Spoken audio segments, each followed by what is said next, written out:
começar então? Bom dia a todas e a todos. Queria iniciar essa palestra renovando os nossos agradecimentos ao Carlos Eduardo pela disposição de estar aqui pela segunda vez discutindo com a gente, dentro dessa preocupação que nós estamos tentando desenvolver aqui como um quadro de análise que nos permita pensar aquilo que o Observatório hoje está desafiado a realizar, que é uma interpretação daquilo que nós estamos chamando a mudança da ordem urbana brasileira, ou a transição da ordem urbana brasileira. Essa é uma hipótese de trabalho com a qual a gente vem orientando essa fase final do nosso trabalho de interpretação sobre a metrópole brasileira, pegando o período de 1970 até o momento recente. E com essa preocupação, nós achamos que seria interessante a gente renovar um pouco o nosso quadro de referência para tentar construir hipóteses mais elaboradas, mais sólidas, sobre essa ideia de uma transição da ordem urbana no Brasil. E também, com uma perspectiva de trabalho na escala latino-americana, na medida que o nosso projeto tem cada vez mais relações de cooperação, de integração, de compartilhamento de reflexão sobre a América Latina. Então, nos interessa também pensar esse tema na escala latino-americana, mesmo que a gente tenha consciência de que a América Latina na verdade, também uma invenção da geopolítica do capitalismo. Mas, de qualquer maneira, conforma um certo bloco histórico com alguma unidade que está posicionado historicamente na periferia dessa economia que desde sempre foi global, economia mundo, mas que, de qualquer forma, exige que a gente também interprete essas mudanças à luz das matrizes históricas dos países. Mas nos interessa também, portanto, pensar não só o Brasil, mas a América Latina por essa inserção do observatório crescentemente no debate latino-americano e que, inclusive, tem um evento que concretizará, a gente espera, essa inserção que a consolidação do projeto da constituição de uma rede de pesquisadores sobre o tema da teoria urbana latino-americana, que vai realizar no final desse ano, aqui no Rio de Janeiro, uma primeira reunião. A ideia é tentar reconstruir, ou procurar caminhos para reconstruir aquilo que já existiu na América Latina, que foi uma teoria urbana, um quadro de referência que interpretou a formação urbana dos países latino-americanos à luz do debate sobre a dependência, que foi nuclear nos anos 50, 60 e parte dos anos 70, na construção de um conjunto de ideias que, se não conformava uma teoria completa, conformava um conjunto de ideias, de conceitos, de referências que nos permitiam pensar a formação urbana na América Latina, levando em consideração a nossa especificidade histórica. Então, esse projeto pretende desencadear uma reflexão que permite, que aponte um pouco para esse projeto de tentar reconstruir essa teoria. Embora a globalização seja um fato, um fato que, se não muda a natureza do capitalismo, que sempre foi global, e o Carlos Eduardo nos falou sobre isso na sua primeira intervenção, de maneira muito apropriada, de qualquer forma, nós vivemos um momento dessa expansão global que coloca algumas dinâmicas próprias do capitalismo nesse momento. Então, com essas preocupações que nós desencadeamos esse ciclo de debates, convidando pessoas que nos ajudem a pensar essa transição, né, e nos forneça algumas ideias que nos permitam construir algumas hipóteses mais seguras. Né. Eu diria assim que nosso trabalho tem um acúmulo muito grande, muito sistemático, muito rico para interpretar essa transição no que diz respeito à morfologia das cidades, à estrutura social, à rede urbana, né? Tudo aquilo que é a materialidade urbana. Né? Nós temos um acúmulo bastante grande para interpretar essa hipótese da transição, né? Mas eu acho que nos falta, e essa é uma das razões pelas quais a gente convidou o Carlos Eduardo aqui, uma referência mais sobre a economia política da urbanização, né, que é uma outra maneira de ver essa mesma questão e a outra maneira também que nos permite ver outras questões que não são passíveis de serem capturadas dentro desses objetos da rede urbana, organização do território, estrutura social, etc. O papel, a relação que existe entre a natureza da nossa formação urbana e a formação do capitalismo no Brasil, enquanto posição periférica desse capitalismo globalizado. Então, o convite aqui ao Carlos Eduardo enfim, tem a intenção também de trazer para dentro do nosso debate esse olhar que foi um olhar muito importante nesse pensamento latino-americano. Eu até trouxe aqui um texto que é quase esquecido, que é o texto do Tom Singer sobre a economia política da urbanização, né? Mas que hoje se coloca como uma imperiosa necessidade de a gente retomar esse olhar para pensar os nossos objetos e talvez construir outros objetos que nos permitam ter um entendimento mais consolidado, mais construído sobre essa ideia da transição. Especialmente porque faz parte do arcabouço da nossa discussão, uma interpretação da nossa urbanização não apenas como um efeito da dinâmica de desenvolvimento do capitalismo no Brasil e na América Latina, as nossas mega metrópoles, a natureza expoliativa da constituição dessas metrópoles, né? Mas há também a ideia de que essas características do nosso processo de metropolização também cumpriram um papel ativo na constituição desse capitalismo no Brasil e na América Latina. Por vários motivos, entre eles a ideia de que a cidade foi um lugar onde se constituiu o pacto que comandou a nossa inserção nesse capitalismo dependente associado, né, que desde logo teve a predominância das grandes empresas internacionais, mas que tinha que achar um lugar para os interesses locais. Um dos lugares em que esses interesses foram colocados e garantidos pela Sagrada Aliança, como diz o Bessa, né, foi exatamente o circuito imobiliário de maneira geral. Né? Construção de obras públicas, imobiliário, construção de moradias, os serviços de transporte, etc. Tudo isso fez parte de um circuito econômico que teve um papel muito importante na constituição da base de uma aliança que construiu um pacto desse capitalismo conservador que nós hoje conhecemos. Né? E sobre essa base, nós nos perguntamos onde é que está esse pacto hoje, diante das mudanças que, por um lado, a globalização nos traz, e, por outro lado, diante das mudanças também que o neoliberalismo coloca como novos interesses na escala nacional, mas também cada vez mais na escala urbana. Né? E aí o Rio de Janeiro, nesse sentido, uma espécie de cabeça de ponte desse neoliberalismo urbano, né, que está se constituindo e demandando lugar nessa Sagrada Aliança. Né?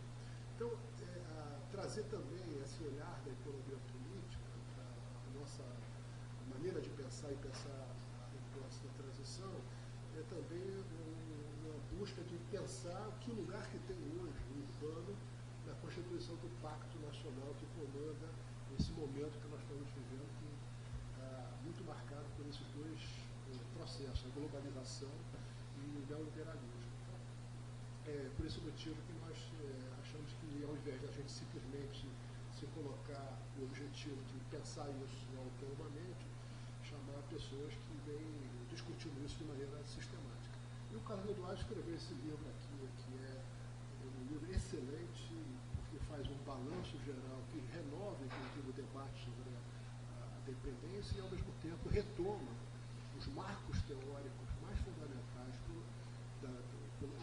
especialmente na vertente marxista da teoria da dependência, né, e permite um diálogo bastante sólido com esses dois temas, globalização e neoliberalismo, e que nos permite sair um pouco dessa armadilha que nós estamos colocando aqui, que é repetir essa discussão como os teóricos dos países cêntricos formularam e que nós apenas reproduzimos aqui de maneira bastante acrítica.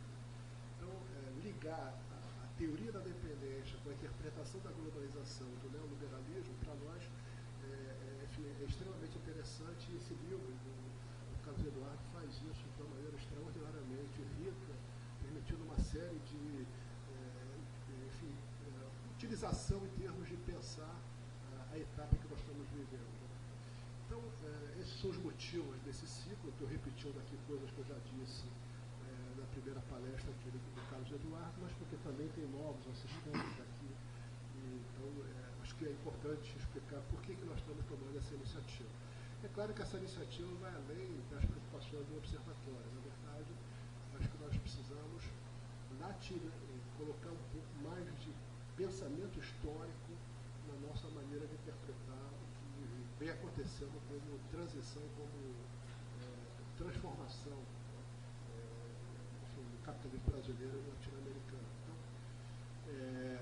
essa preocupação vai além de uma preocupação operacional de pesquisa, mas tentativa de ter um marco de referência renovador do próprio pensamento urbano brasileiro.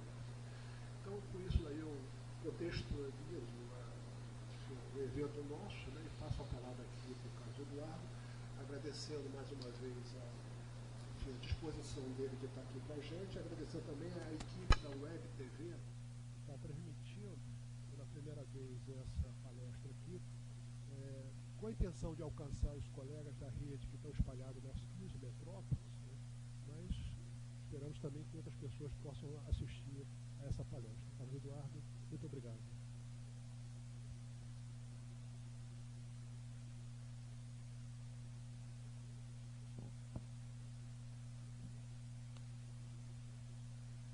Alô? Bom, agora sim. Esse aqui é mais potente, né? Bom, prazer voltar aqui no IPUR e no Observatório das Metrópoles, tratando desse tema tão importante aí para as nossas universidades, que é a inserção brasileira e da América Latina numa nova geopolítica mundial que está em formação, né? Nos anos 90, né, nós pensávamos a globalização como uma imposição do imperialismo norte-americano, algo que era vista como um modelo de integração inescapável. Em geral, o tema de globalização estimulava frequentemente cursos de comércio exterior e, posteriormente, a crise do neoliberalismo, o atentado às Torres Gêmeas, deram uma outra conotação à globalização e a fragilidade crescente que os Estados Unidos começou a demonstrar, sobretudo no século XXI, como economia articuladora da economia mundial, foram evidenciando de fato que nós estávamos, na verdade, num espaço mundial em profunda transformação, né? Novos sinais de integração na América Latina começaram a surgir, muito diferentes do que vinham no início dos anos 90. Então a integração latino-americana começou a ganhar um caráter cada vez mais político. Novas forças sociais e políticas emergiram na região a partir do final dos anos 90 e, portanto, nós estamos num espaço mundial em construção, não é? Isso é bastante claro. Então, nessa palestra, Brasil, América Latina e na nova geopolítica mundial, eu começo pelo fim, né, sobre considerações em relação ao caráter dessa nova geopolítica mundial. Eu retomo um pouco o marco teórico que eu expus aqui na palestra anterior, que aponta, não é, na verdade, para a articulação de 3 conceitos de longa duração para tentar entender, enfim, esse movimento da globalização no século XXI. E nós colocamos aqui como 3 movimentos de longa duração os seguintes, né? O de que nós vivenciamos uma crise civilizatória desde o fim dos anos 70, em função de que a economia mundial entra numa etapa de revolução científico-técnica. Fizemos várias considerações aqui no sentido de que a ciência é uma estrutura de forças produtivas pós-capitalista, que é apropriada pelo capitalismo, mas não se vincula exatamente àquilo que é, enfim, mais intrínseco ao capitalismo. Esse tema foi fortemente desenvolvido pelo Marx nos Grundrisse. O Marx considerava a ciência, né, uma força que colocava em questão a própria formação do valor. Articulamos, não é, essa questão à automação. A revolução científico-técnica ela supera o processo mecânico de produção, vai encadeando um processo automático de produção, cuja perspectiva é a redução drástica do trabalho manual, né? O que a Revolução Industrial fez com o deslocamento espacial do trabalho da agricultura para os centros urbanos, articulado pela indústria, a Revolução Científico-Técnica tem a potencialidade de fazer em relação ao trabalho manual. Reduzir o trabalho manual a uma dimensão cada vez menor do emprego de força de trabalho, de forma que se cria no século XXI uma força de trabalho que se caracteriza pelo manejo do conhecimento, da informação, uma força de trabalho que se apropria, sobretudo, de dimensões simbólicas para a sua constituição e cuja formação não tem limite, né? Nós vimos, então, que se cria um novo tipo de produtividade que se vincula ao aumento do valor da força de trabalho e não à sua desvalorização, como era o caso da Revolução Industrial. E que essa, portanto, é uma contradição que vai permear o núcleo do sistema capitalista. O capitalismo vai ter que se apropriar de uma força de trabalho cujo valor é crescente, ao mesmo tempo tendo que manter as taxas de mais-valia em expansão, e ele faz isso exatamente levando para os centros um movimento que era específico da periferia, que é a superexploração do trabalho.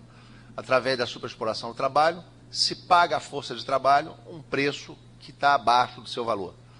E para se superexplorar, é necessário se produzir o desemprego em massa. O desemprego em massa é exatamente aquilo que permite a força de trabalho se tornar excessivamente abundante e, portanto, ter seus preços regulados por debaixo do valor. Então, vimos que essa é uma característica do capitalismo, tal como ele se constitui a partir dos anos 70, independentemente de ciclos econômicos de expansão ou de retração. O desemprego permeia a história do capitalismo desde os anos 70. Nós vemos aí, não é, um ciclo recessivo de tipo Kondratiev, que são ciclos de 50, 60 anos organizados em torno a inovações tecnológicas radicais e que foram estudados a partir da Revolução Industrial, empiricamente, desde o século XIX.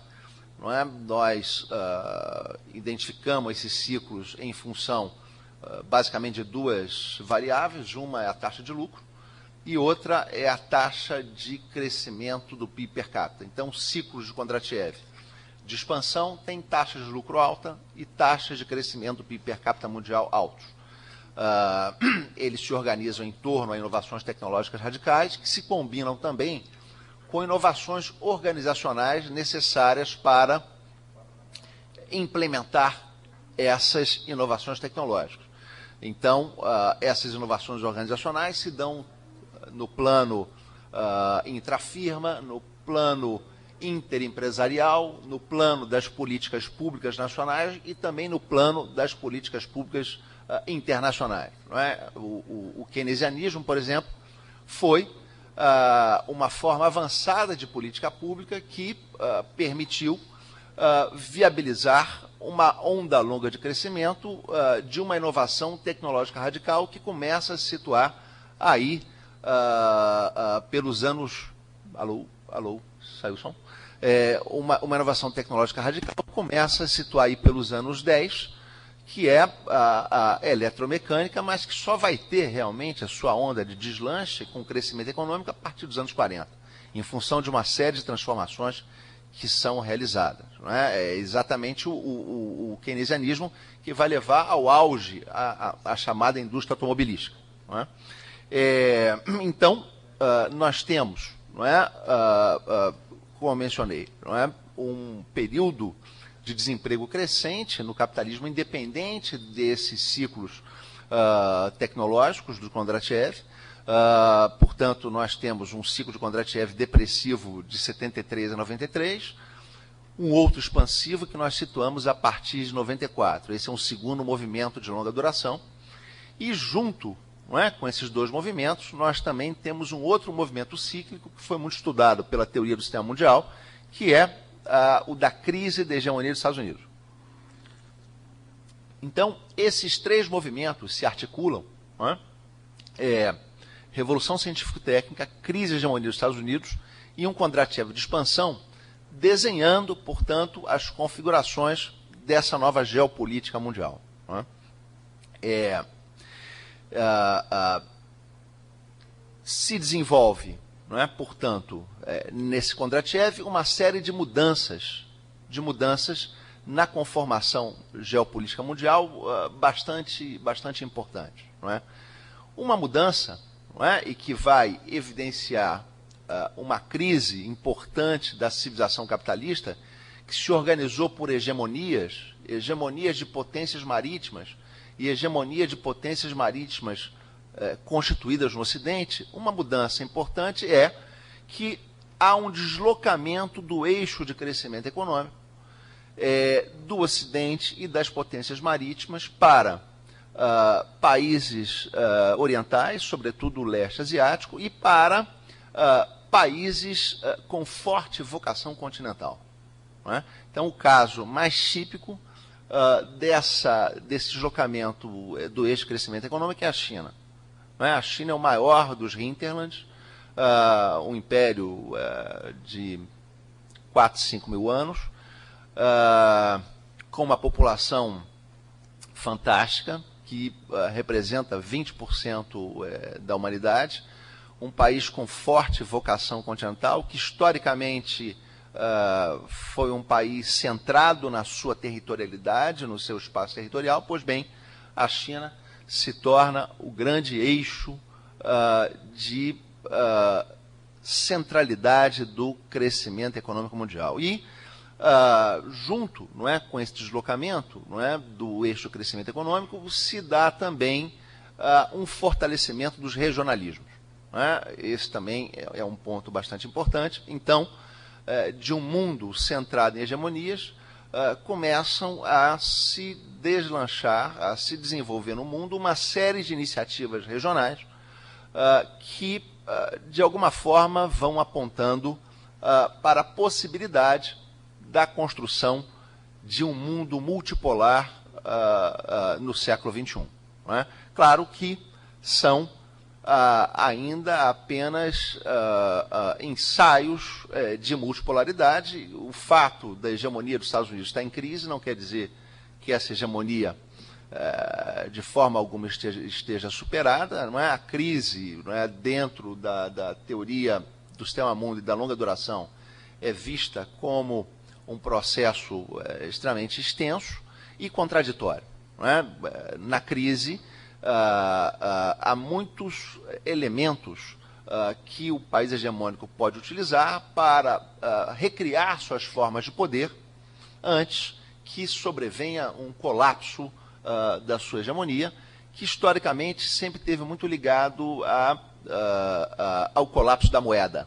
Ao colapso da moeda do país hegemônico, porque estamos numa estrutura capitalista, e numa estrutura capitalista a moeda é o ativo mais importante, não é? Porque é onde os preços, enfim, onde o valor se realiza. O valor se realiza através da moeda, não é? Ele precisa do preço para se realizar e, portanto, não é? Se pode manejar a moeda como um recurso para, enfim, prorrogar uma série de contradições que vão se desenvolvendo no poder hegemônico. E assim fez os Estados Unidos. Não é? Os Estados Unidos, a crise, não é, da hegemonia se manifesta inicialmente na década de 70, em função, não é, de uma perda de diferenciais de produtividade dos Estados Unidos em relação a outras economias mundiais, então, sobretudo em relação à Europa e à Alemanha e o Japão, economias que o próprio Estados Unidos havia reconstruído no pós-guerra para, enfim, garantir o prolongamento e a sobrevida do sistema capitalista diante, enfim, da ameaça socialista. Não é? Então, o capitalismo na Europa ocidental e no leste asiático, sobretudo Japão, Taiwan e Coreia, sofrem uma forte gestão política das suas trajetórias de desenvolvimento, aonde, não é, os Estados Unidos faz muitas concessões à emergência desse capitalismo, concessões econômicas que, é verdade, acabam tornando muitas vezes a forma do warfare. Não é? Em grande parte, esses países foram beneficiados economicamente em função da necessidade dos Estados Unidos manter a ocupação das suas tropas militares nesses países e nessas regiões. Então, essa, inclusive, foi a forma predominante pela qual os Estados Unidos transferiu recursos para a Europa Ocidental, para Taiwan e para o Japão e para a Coreia do Sul. Não é? A forma predominante foi através da sustentação das suas tropas militares nesses países, que implicavam gastos anuais permanentes. Não é? Os Estados Unidos foi o primeiro país dentro do sistema mundo que criou uma economia da guerra em período de paz. Não é? Uma economia da guerra permanente que ele não desmontou com o fim da Segunda Guerra Mundial, e isso implicou um custo enorme para manter, não é, essa estrutura nesse país. Não é? Além, claro, de plano Marshall, além de empréstimos a juros negativos, facilitações para transferência de tecnologia, aceitação, sobretudo no caso do Japão, Coreia e Taiwan, de governos nacionalistas que se aproveitavam, não é, essas facilidades, não é, e as reorientavam dentro de uma perspectiva nacionalista. Então, os Estados Unidos perde diferenciais de produtividade na economia mundial. Essa situação começa a criar uma primeira ameaça ao dólar. Os Estados Unidos rompe a paridade do dólar com o ouro no final dos anos 70, que é uma primeira ruptura com o esquema de Bretton Woods,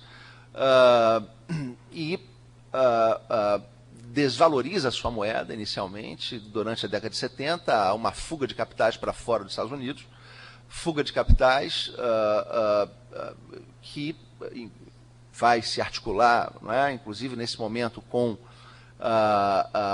uma crise internacional de tipo de Kondratiev. As taxas de lucro caem fortemente, há uma sobra de capitais no mundo. Os países da América Latina, alguns países da América Latina se aproveitam, inclusive, dessa sobra de capitais para tentar impulsionar projetos de modernização. Se contrata aí uma pesada dívida externa, a taxa de juros flutuantes, no final dos anos 70, em função dessa fuga de capitais, da forte desvalorização do dólar, o governo norte-americano resolve, então, mudar a sua perspectiva política e passa, então, a construir a sua Belle Époque dentro da decadência através de políticas de financiarização. Não é? Então, há uma forte elevação da taxa de juros e uma confiança muito grande no fato de que essa taxa de juros, mesmo que implicasse, não é, aumento da dívida pública dos Estados Unidos, e aumenta a dívida pública, inclusive, com atores estrangeiros, com países estrangeiros, não traria maior problema para os Estados Unidos pelo fato dele estar endividado na sua própria moeda. Não é? Então, o fato dos Estados Unidos poder se endividar na própria moeda levou a uma agressividade muito grande nesse tipo de política, o resultado é um crescimento bastante grande da dívida pública na década de 80, um crescimento bastante grande do déficit comercial,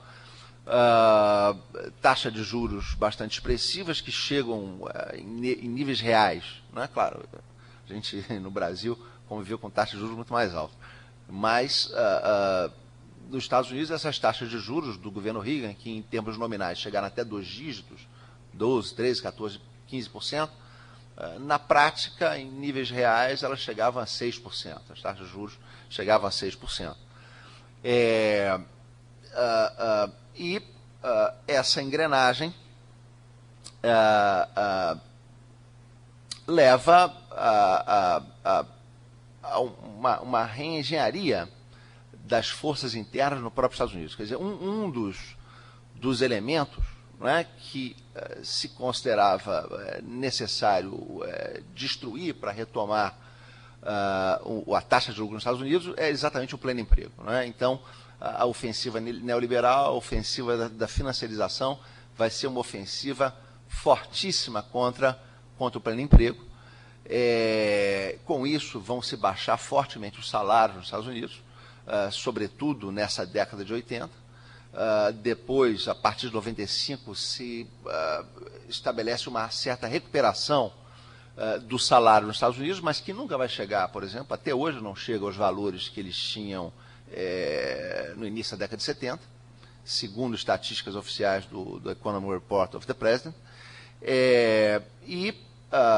Então se constrói aparentemente uma Belle Époque, os Estados Unidos passa a atrair fortemente capitais do resto do mundo, mas criando dívida, não é? Porque precisava cobrir seus déficits comerciais, dívida que era remunerada a alta taxa de juros e que se expandia muito fortemente, que começava a ameaçar o estado de bem-estar nos Estados Unidos, porque, enfim, esses pagamentos de juros comprometiam parte crescente do orçamento norte-americano e, em algum momento, se coloca essa disjuntiva, warfare ou welfare.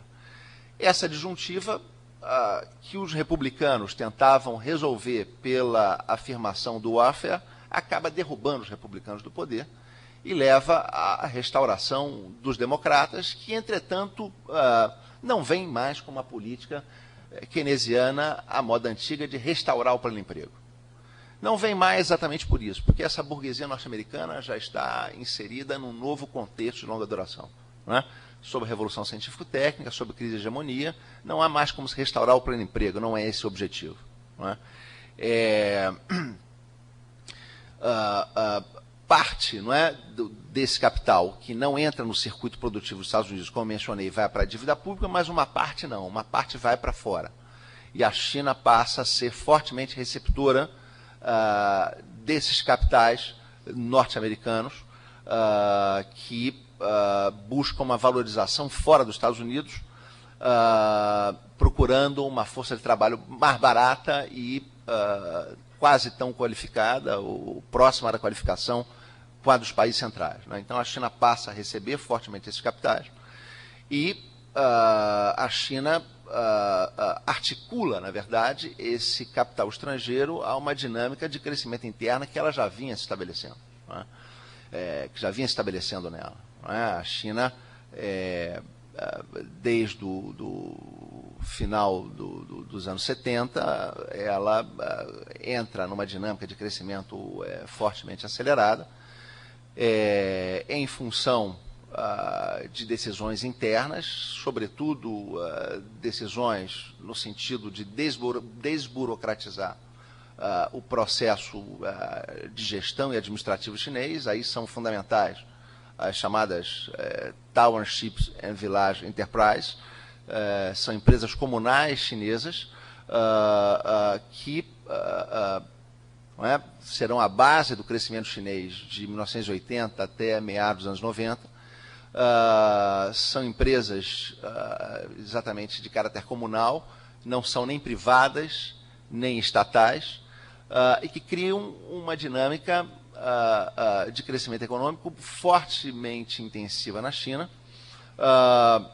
Dinâmica essa que se articulava com as reformas e as conquistas no plano da educação e da saúde geradas pelo maoísmo.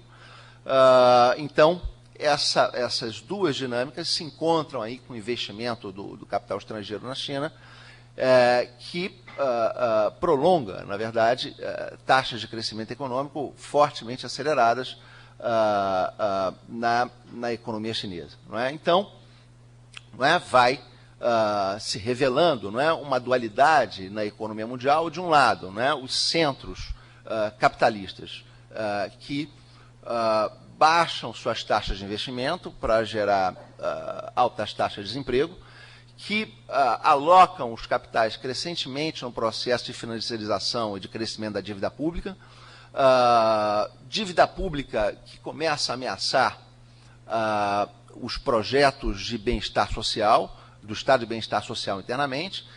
Todo esse processo de contenção de gastos com o bem-estar social e de elevação do desemprego, todo esse processo gera um aumento de desigualdade bastante significativo dentro dos países centrais. Nos Estados Unidos, isso é muito evidente.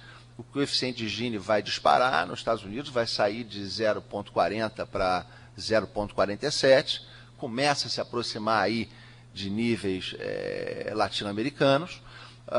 O 1% mais rico nos Estados Unidos apropriava de 8% da renda em 79, passa a se apropriar hoje de 18% da renda. Enfim, há um processo de crescimento da desigualdade muito brutal dentro dos Estados Unidos. E, de outro lado, um país periférico com renda de periferia, que é a China, mas com uma dinâmica de crescimento interna que se articula a um deslocamento de capitais do mundo, para essa região, e que mantém altas taxas de investimento. Então, enquanto nos Estados Unidos a taxa de investimento cai dos 20 e poucos por cento para cerca de 15%, como está hoje, na China as taxas de investimento se elevam e atingem 30%, 40% e até 50% do PIB. A China passa, então, a ter um crescimento econômico fortemente acelerado. Essa Belle Époque dos Estados Unidos, se por um lado vai, enfim, vulnerabilizá-lo diante de países periféricos que tinham uma dinâmica própria, e buscavam uma posição agressiva no mercado internacional, um exemplo disso é a política cambial chinesa, quando os Estados Unidos, com a sua política de sobrevalorização do dólar, cria um déficit comercial importantíssimo, uma dívida pública importantíssima, e não querendo desvalorizar o dólar o quanto ele tinha que ser desvalorizado, o que os Estados Unidos faz? Usa a sua força política diante dos seus aliados, para que os seus aliados, que tinham superávites comerciais com ele, esterilizassem esse superávit, elevando o valor da sua moeda. Então, é o que faz o Japão e é o que faz a Alemanha. O Japão valoriza o iene, o iene japonês, isso o Japão valoriza o iene fortemente, entre 90 e 94, E o resultado dessa valorização do iene é exatamente a estagnação japonesa. Né? A estagnação japonesa. A Alemanha valoriza fortemente o marco alemão, mas o que os Estados Unidos não contava é que a China ia aproveitar essa brecha de oportunidade e então desvalorizar radicalmente a sua moeda, que é o yuan. Né? Então há uma desvalorização drástica do yuan entre 93 e 94. O yuan, que valia 5 yuan para cada dólar, a China bota 8 para cada dólar e uma paridade fixa com o dólar. E faz isso até 2006. E o resultado, então, é que a China entra com uma plataforma agressiva de exportação para os Estados Unidos importantíssima. Né? E é exatamente, inclusive, essa facilidade de exportar e o barateamento da força de trabalho em dólar, né, que torna a força de trabalho chinesa atrativa para os Estados Unidos, que vai permitir, inclusive, essa onda de investimento estrangeiro na China a partir de 94. Aí que se articulava já com uma dinâmica econômica de taxa de crescimento de 8%, 9% ao ano. Quer dizer, não há modificação das taxas de crescimento. Mas sim, há uma certa modificação do perfil da economia chinesa. Não é? Vejam, por exemplo, que em 94 você tinha aí a seguinte situação. As exportações representavam mais ou menos 19% do PIB chinês. Em 2006, 2007, passam a representar quase 40% do PIB chinês.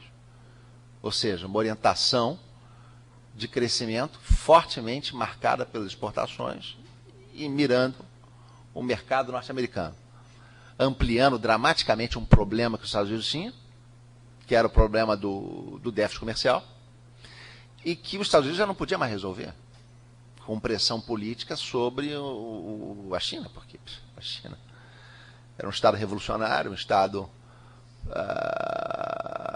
que não devia nada aos Estados Unidos, em termos de reconstrução, pelo menos, não é?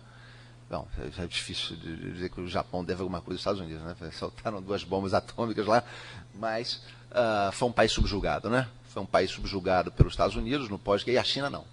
A China não foi um país subjugado, pelo contrário, a China é um país que fez sua revolução como consequência da desorganização que o caos sistêmico criou no entreguerras. Então, os Estados Unidos não tinha essa, e trata-se, evidentemente, de um Estado com uma potencialidade demográfica muito superior a que tinham Alemanha e Japão, né? Que inclusive era um Estado sem forças armadas, praticamente, né? E a China não, né? Com suas tropas próprias, etc., e apoiando experiências revolucionárias na Ásia, etc. Então, é outra realidade, não é? Mas essa Belle Époque, ela teve efeitos muito diferentes sobre a China, não é? Que se relacionou com ela desde um Estado soberano, desde uma política interna, não é? Que manteve o controle nacional sobre a propriedade, manteve o controle nacional sobre o sistema bancário, não é? Manteve rígido controle sobre a moeda, não é? Câmbio fixo e desvalorizado. Foi essa a política da China diante da Belle Époque dos Estados Unidos, enquanto a nossa política foi completamente outra. Né? Nós fomos afetados dramaticamente pela Belle Époque dos Estados Unidos, de 2 formas. Fomos afetados em função de que havíamos contraído uma dívida externa importante, isto é, o nosso projeto de modernização industrial sempre foi dependente, nossas burguesias nunca colocaram a industrialização como objetivo próprio, sempre subordinaram a industrialização à dependência, tanto é que não foram recursos nacionais que fundaram grande parte da internalização desse parque tecnológico não é, que se constitui aqui nos anos 70. Não é? Grande parte desse parque foi financiado por dívida externa. Claro, dívida externa que, em última instância, era paga com recursos latino-americanos, recursos nacionais, não é? Brasileiros. Não é? Mas essa burguesia não criou um sistema bancário para financiar o seu projeto de modernização industrial. Né? Esse projeto de modernização industrial ele se viabilizava em função de uma oferta de crédito internacional.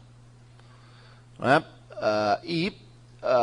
Quando o custo desse crédito, né, se multiplicou, e com efeitos pretéritos, porque a dívida era, como mencionei, contraída a taxa de juros flutuantes, esse projeto de modernização foi a pique. Não é? Então, a América Latina, que tinha uma dívida externa de 10%, 15% do PIB no final dos anos 70, de repente passa a ter uma dívida externa de 60%, 70% do PIB durante a década de 80, em função exatamente das altas taxas de juros praticadas no mercado internacional. Então, de taxa de juros negativas, da década de 70, passou a se ter taxas de juros fortemente apreciadas e que incidiam sobre o total da dívida que havia se contraído. Diferentemente dos anos 30, que foram anos revolucionários, quando a América Latina rompe com o pagamento da dívida externa e estabelece uma pesada desvalorização dessa dívida. Não é? No caso do México, a dívida externa chegou a ser valorizada em até 95%.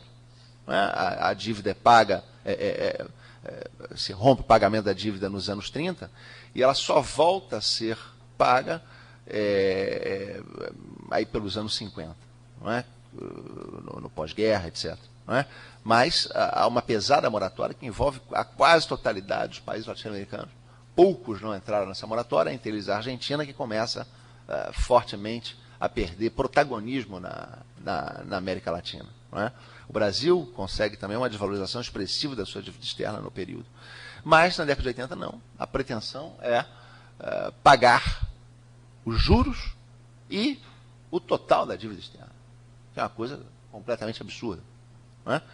Porque, exatamente, não é? Se os juros sobem, é porque a dívida se desvaloriza. Então, não tem assim, o principal se desvaloriza, porque trata-se de um investimento de alto risco.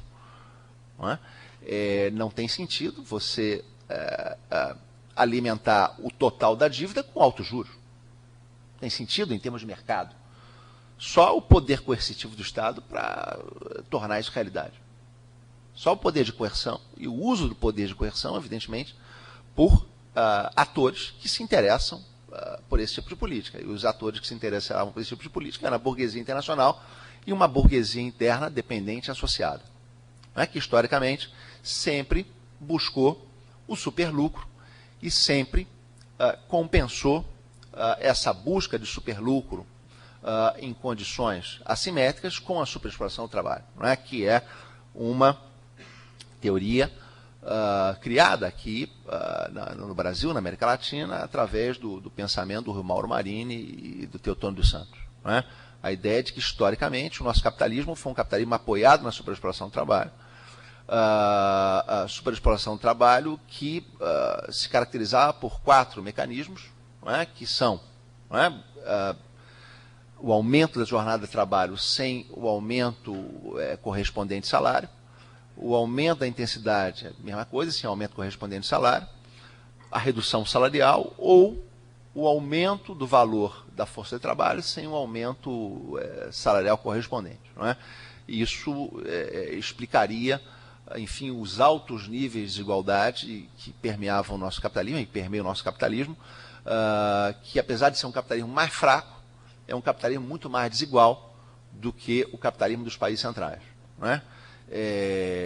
O que aparentemente contraria a teoria pura da acumulação de capital, onde quanto mais rotações do capital você tem, maior a concentração de mais-valia. Então nós temos aqui um capitalismo mais fraco e muito mais desigual do que os países centrais. Por quê? Porque, claro, operava aqui a superexploração do trabalho e setores da burguesia que, ao se associarem, se beneficiavam pelo fato de se tornarem monopólios internos. Monopólios internos que buscavam superlucro. Então, essas características se agravam quando se desmonta um projeto de modernização. E o projeto de sustentação dessa burguesia passa a ser um projeto eminentemente financeiro. junto com a dívida externa, vai se criar um outro problema gravíssimo também, que é o problema da dívida interna. Porque justamente através da dívida interna que os países latino-americanos vão pagar os juros enfim, da dívida externa.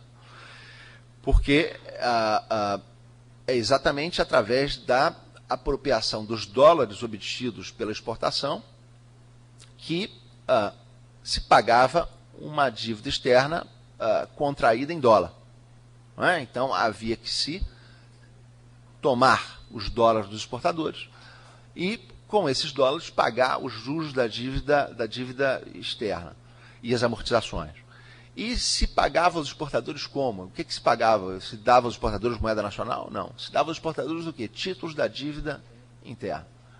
Títulos da dívida interna que então passavam a ter juros maiores então que os títulos da dívida externa e que se tornavam, portanto, um investimento compensador para esses exportadores e que se tornaram, na verdade, um investimento compensador para toda a burguesia latino-americana, né? Inclusive para a burguesia industrial, que abandona seu projeto crescentemente em favor de um lucro muito mais fácil, sem investimento, sem risco e garantido pelo Estado. Né? Então, a dívida externa é renegociada com o consenso de Washington e o plano Brad.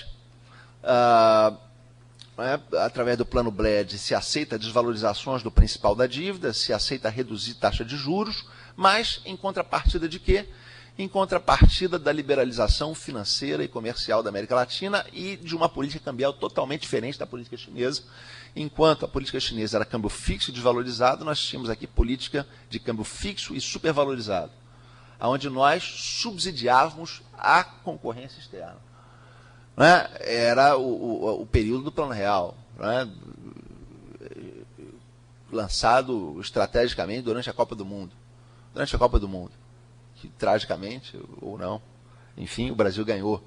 Né? O que reforçou mais a onda de patriotada. Eu lembro, em 94, o Silvio Luiz, narrador esportivo, muito folclórico, dizendo, mostrava o real na televisão e falava, isso aqui vale mais que o dólar, isso aqui vale mais que o dólar.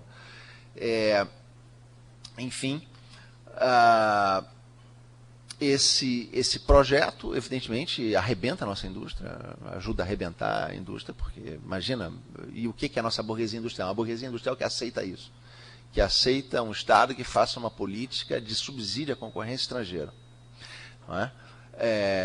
O resultado foi, não é, anos de déficits comerciais gigantescos na região, déficits comerciais que, para um país dependente, são de uma instabilidade macroeconômica brutal. Brutal. Porque o país dependente é um país que sofre a ação do capital estrangeiro. E o capital estrangeiro, como qualquer outro capital, ele busca o D', não é? Dentro da fórmula da circulação do capital. Não é? O capitalista é aquele que aplica uma massa de dinheiro para obter uma massa maior de dinheiro. Não é? Ora, no caso do capital estrangeiro, se o proprietário é não residente, nós temos dois movimentos. Um primeiro movimento que é de entrada desse capital, e um outro movimento que é de saída, que é maior que o de entrada, evidentemente, porque tem que dar o lucro para o proprietário não residente. Então, se nós observarmos a longo prazo os movimentos de entrada e saída de capital estrangeiro, nós temos muito mais saídas do que entrada. Ainda que ciclicamente não seja assim. Há ciclos onde as entradas são maiores que as saídas. E esses ciclos, geralmente, trouxeram um período de estabilidade. Então, de 55 para cá, nós temos 55 a 61, período de entrada. 62, 67, saída. Não é? No caso brasileiro, 55, desenvolvimentismo, período de uma certa paz social, bossa nova, etc. 62 a 67, outra realidade, né? Outra realidade na América Latina, golpes de Estado, etc. 68 a 80, entrada. E as ditaduras mais ou menos conseguem se estabilizar. De 81 a 90, saída. Crise social brutal, hiperinflação, etc. 91 a 98, entrada.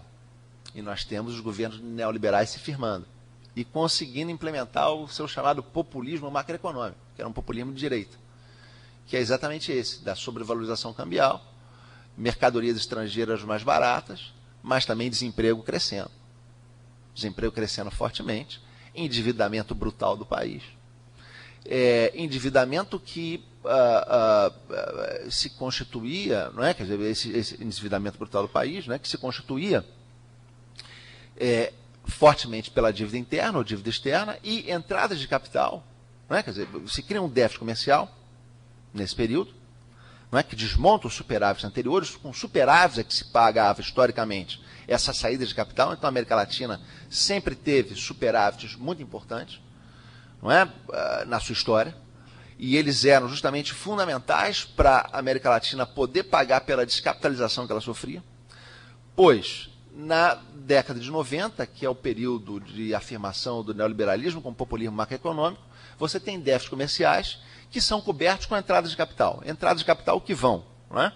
Para a dívida interna, dívida externa, e não vão para o setor real da economia. Porque esse setor real da economia está fortemente pressionado pela concorrência estrangeira, muito menos para a indústria. É o período onde se desmonta exatamente o setor de maior complexidade da nossa indústria, onde se arrebenta a indústria de informática, não é? Todo a pretensão de se criar aqui um aparato microeletrônico, uma indústria, não é, microeletrônica. Os setores de bens de capital sofrem também forte retração.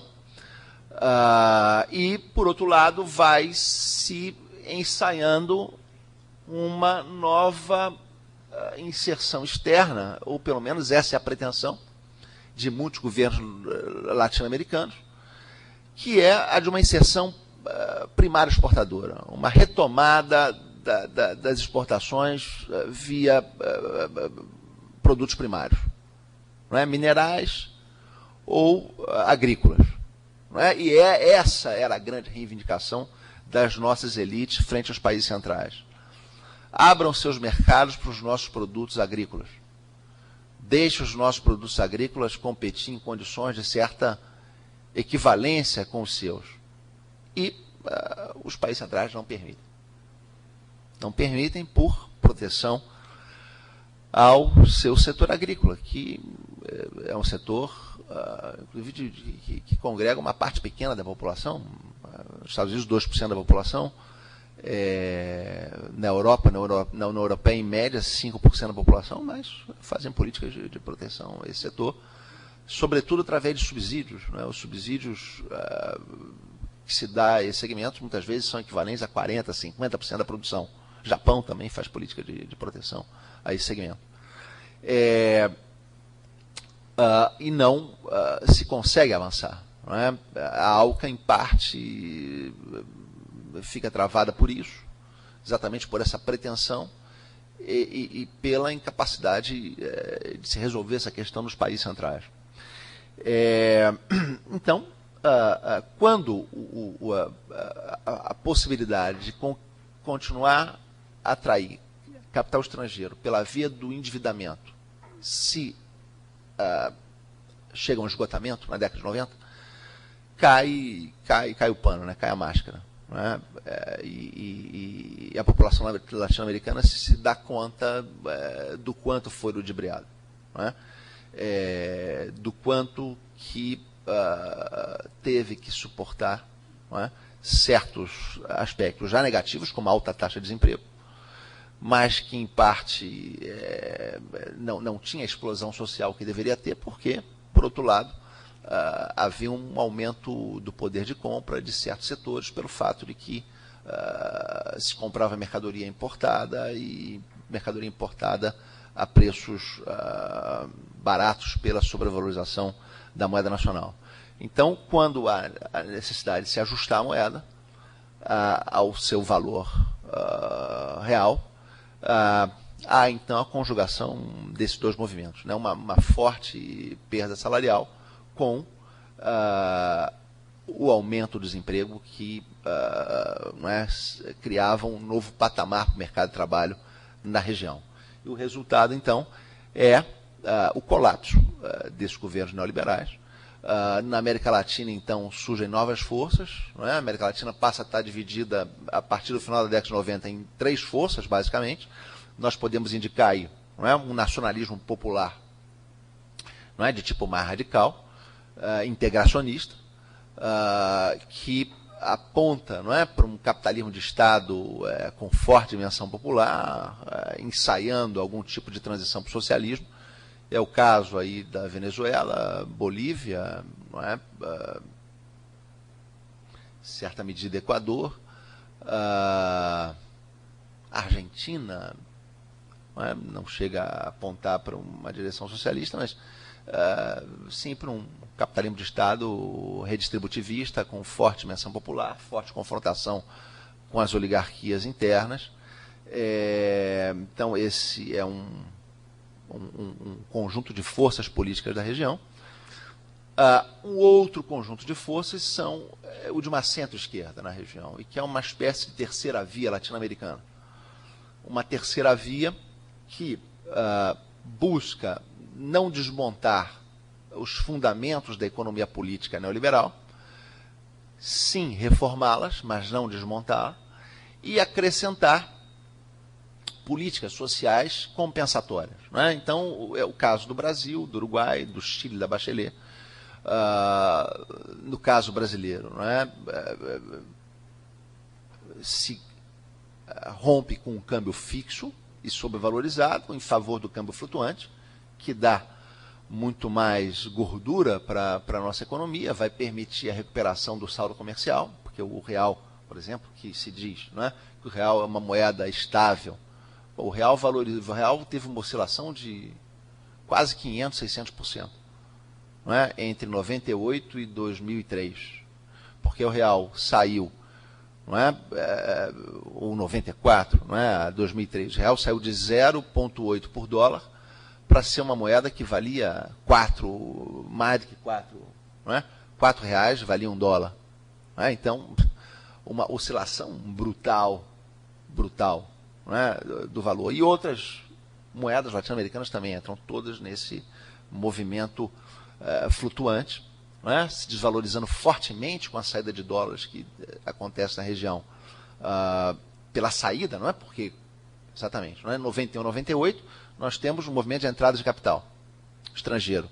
99 a 2009, nós temos um movimento de saída de capital estrangeiro, de fortes saídas. E exatamente o que permitiu a América Latina financiar essas fortes saídas de capital estrangeiro? O restabelecimento do superávit comercial.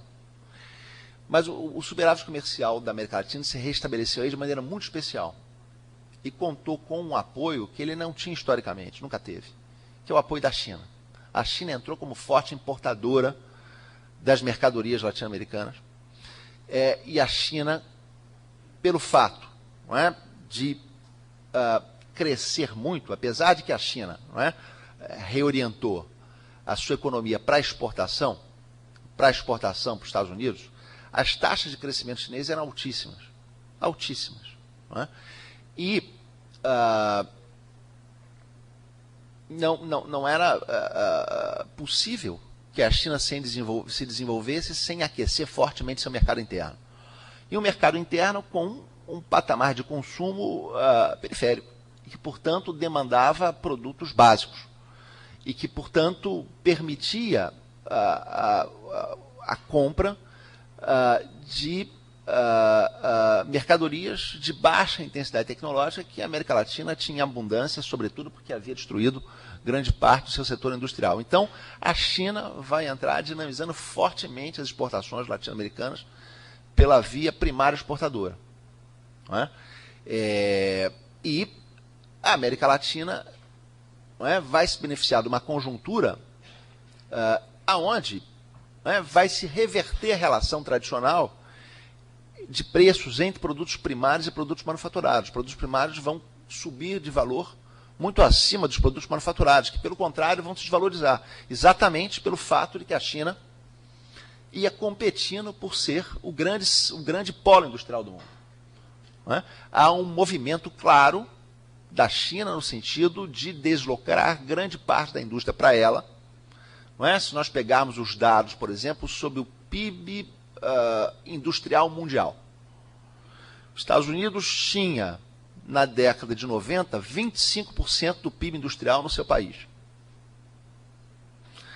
Os Estados Unidos está caindo fortemente essa taxa. Não é? Os Estados Unidos já se aproxima aí de uns 20%. E a China vem crescendo. A China sai, não é, de 5% do PIB industrial para atingir mais ou menos hoje uns 15%. A China sai de uns 5% aí na meados da década de 90 para atingir uns 15% hoje. E as previsões são que para a década de 2020 a China vá a 25%, os Estados Unidos vá aos 15%. Portanto, a China vai se tornando o grande poder industrial do mundo e dentro do seu PIB também. Né? O setor industrial já chega a representar 50% do PIB chinês.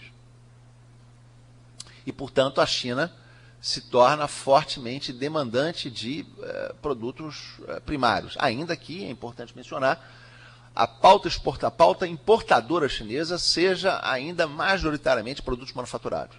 70% do que a China importa é produto manufaturado. 30% do que ela importa é produto primário e agrícola. E, portanto, nós, nos especializando na exportação de produtos primários, estamos nos especializando na fração menos importante da pauta importadora chinesa. Não é? Então, isso nos deu muita gordura para enfrentar um período de descapitalização de 1999 a 2009 e enfrentar com aquisição de divisas de muito maior qualidade, que são as divisas oriundas do saldo comercial, que são divisas que ficam, não vão embora depois. Isso permitiu também, num contexto de crise neoliberal, poder econômico para as esquerdas e centro-esquerdas conseguirem fazer grande parte das suas políticas sem realizar uma confrontação radical com as burguesias locais. Não é? Sobretudo no caso da centro-esquerda. Não é o caso do Brasil. É onde você faz políticas sociais sem desmontar os fundamentos principais da economia neoliberal. Quer dizer, nós continuamos com um país financiarizado, nós continuamos com uma taxa de juros real acima da taxa de crescimento da economia, nós continuamos com a dívida pública se expandindo, não é? Se expandindo intensamente. Fizemos alguma política distributiva, mas de pouco alcance. Pouco alcance. Não é? Quando o Fernando Henrique deixou o governo, os 10% mais ricos se apropriavam de 47% da renda. Hoje, os 10% mais ricos se apropriam de 42% da renda. Os 50% mais pobres saíram de 12% para 15%. Quer dizer, muito pouca coisa se fez. Então, se faz política social, uma política externa intermediária entre a aliança com o setor mais radical da esquerda latino-americana e a aliança com os Estados Unidos. O Brasil busca, inclusive, tirar partido de um poder intermediário na região, uma espécie de poder moderador, não é? Que garante, de certa maneira, uma estabilidade política da região, atendendo a todos os lados, mas sem fazer a balança pesar demasiadamente para um deles. O Brasil vai assumindo quase que a reboque certas prerrogativas que essa esquerda mais radical vai colocando para a integração latino-americana, mas buscando exatamente moderar também seu alcance. Então, a chamada nova arquitetura financeira, que foi proposta para a integração latino-americana na Unasul, ela é incorporada pelo Brasil, mas com muitas modificações. O Brasil aceita o Banco do Sul. Não é? O Brasil aceita a tese de um país, um voto. Mas o Brasil não coloca proporcionalmente os recursos que deveria colocar em relação a outros países da região. Enquanto o Equador coloca 2% do seu PIB para a formação do Banco do Sul, o Brasil bota 0,04% para a formação do Banco do Sul. Não é? Porque o Brasil, apesar de destruir fortemente a sua indústria com o seu projeto de financiarização, Não eliminou completamente, pelo contrário, inclusive faz parte da política dessa centro-esquerda retomar de alguma forma um certo papel dessa burguesia industrial, e isso se tornou mais ou menos viável com a desvalorização da moeda. A desvalorização da moeda permite uma certa proteção ao mercado interno e também uma certa recuperação da capacidade de organização dessa burguesia, sobretudo porque induzida desde um banco estatal, que é o BNDES, que se torna, então, para o Brasil, o grande banco brasileiro da integração. E um banco nacional. Um banco com o qual o Brasil não tem que dividir a soberania com nenhum outro país latino-americano. O que incomoda muito as nossas burguesias, que veem a ameaça à soberania nos nossos vizinhos regionais e não, na verdade, nos grandes países centrais. Né? A nossa burguesia vai aos jornais para dizer que ameaça a soberania nacional quando se renegocia o Tratado de Energia com o Paraguai, quando se renegocia o preço do gás com a Bolívia, quando se aproxima um projeto de integração que, de alguma forma, passou pela liderança do Chaves, então, a nossa política externa é uma política de, na verdade, moderação desse conteúdo mais radical da integração latino-americana, o que é uma pena, porque nós vamos perdendo aí a possibilidade de aproveitar uma janela de oportunidade histórica. Uma janela de oportunidade histórica que pode cobrar seu preço se a América Latina não repactuar, inclusive, as suas relações com a China. Quer dizer, um tema da nova geopolítica mundial é o seguinte: para onde vai a China? Para onde vai a China? Duas possibilidades. Não é? Claro que duas possibilidades, nessas duas possibilidades parece fácil, né? Um vai para um lado e vai não. Tem muita coisa intermediária, né? Até se definir os caminhos. Mas duas possibilidades, duas grandes polos de trajetória a China pode percorrer. Uma é essa, que ela de alguma forma percorreu de 94 até 2007, que há de ser uma espécie de G2, não é? Num mundo de hegemonia compartilhada com os Estados Unidos. Não é? Então, a China desvalorizou sua moeda, se tornou fortemente exportadora para os Estados Unidos, criou déficits comerciais brutais para os Estados Unidos, acumulou saldos comerciais fantásticos, se tornou a grande potência financeira do mundo, mas cobriu as necessidades de financiamento internacional do governo norte-americano, impedindo que os Estados Unidos tivessem que desvalorizar o dólar radicalmente. Então, a China aumentou fortemente a sua parcela de compra dos títulos da dívida pública norte-americana. A parcela estrangeira cresce fortemente, e dentro da parcela estrangeira, a China aumenta fortemente a sua compra desses títulos. Então, a China, que tinha, no início da década de 2000, 2 a 3% total desses títulos, chega a ter 8,5% desses títulos em 2007, 2008. Nesse modelo G2, que perfil de relações internacionais do ponto de vista do comércio exterior teria? Mais ou menos isso. A China cada vez mais industrial, Estados Unidos cada vez mais uma economia de serviços, e uma economia de serviços dependente do financiamento internacional da China, dos seus déficits. De outro lado, essa concentração crescente de poder industrial na China levaria, certamente, a uma penetração dessas exportações na América Latina, o que restringiria drasticamente, a médio e longo prazo, as possibilidades de afirmação de um projeto subimperialista brasileiro na região. O Rui Mauro Marini nomeia o subimperialismo como exatamente uma tentativa de burguesias que se vinculam privilegiadamente ao imperialismo dos países centrais, uma tentativa dessas burguesias aproveitarem as assimetrias regionais em causa própria. Então, um dos elementos de aproveitamento seria justamente a utilização do mercado interna dos seus vizinhos para o poder industrial do país associado privilegiadamente com capital estrangeiro. Então, a ideia é exatamente que essa associação conduziria, não é, a indústrias de maior complexidade tecnológica. Essa associação tem uma dimensão tecnológica, então a composição orgânica do capital é maior nos países que se associam privilegiadamente.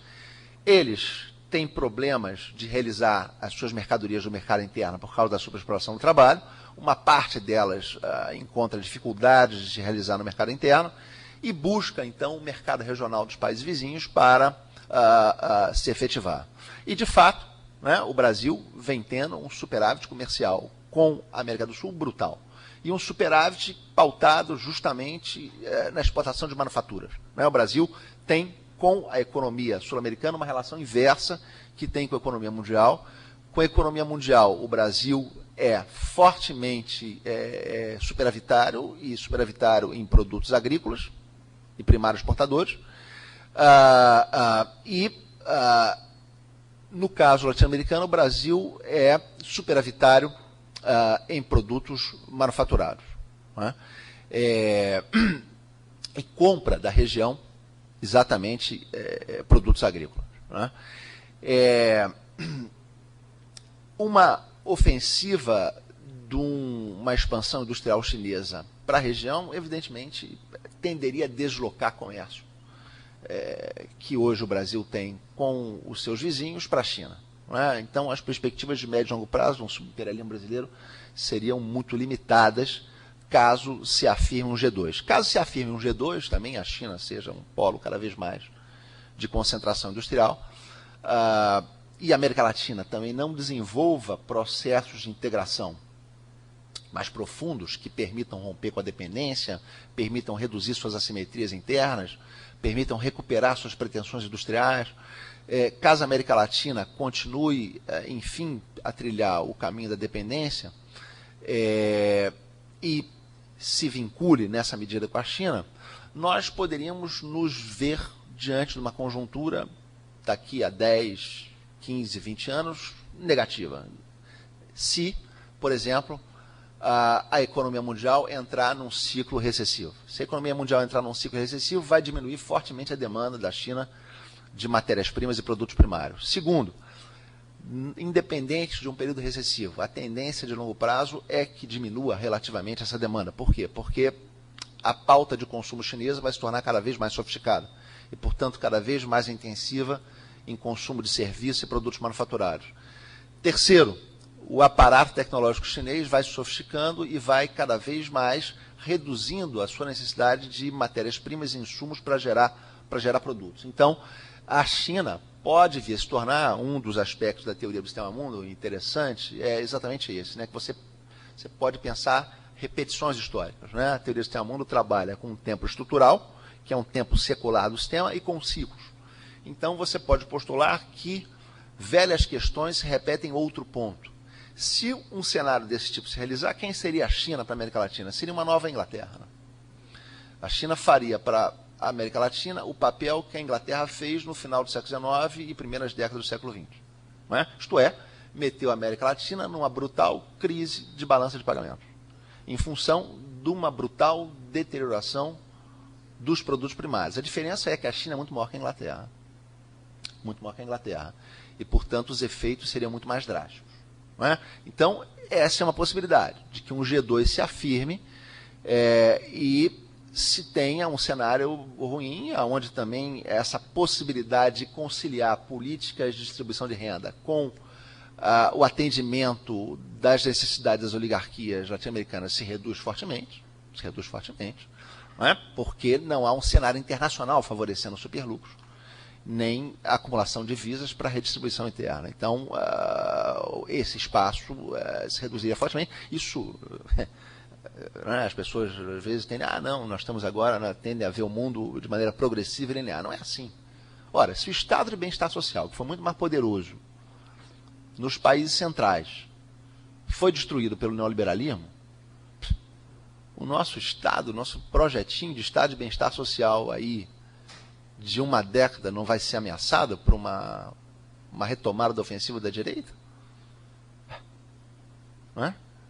Se as conquistas democráticas, não é, que se desenvolveram na Europa foram ameaçadas pelo fascismo, a nossa volta à estabilidade democrática não pode ser ameaçada por um projeto excludente da direita? Os sinais estão aí, não é, pintando na região. Paraguai, Honduras, não é, a tentativa de estabilização na Venezuela, não é, e agora vão jogar fortemente com a eleição muito apertada, a vitória muito apertada que o Maduro conseguiu na Venezuela. Certamente a oligarquia vai jogar fortemente na saída do Maduro na metade do mandato, porque constitucionalmente tem o revocatório, eles vão buscar ter as assinaturas para tirar o Maduro e fazer tudo para, enfim, derrubar o governo.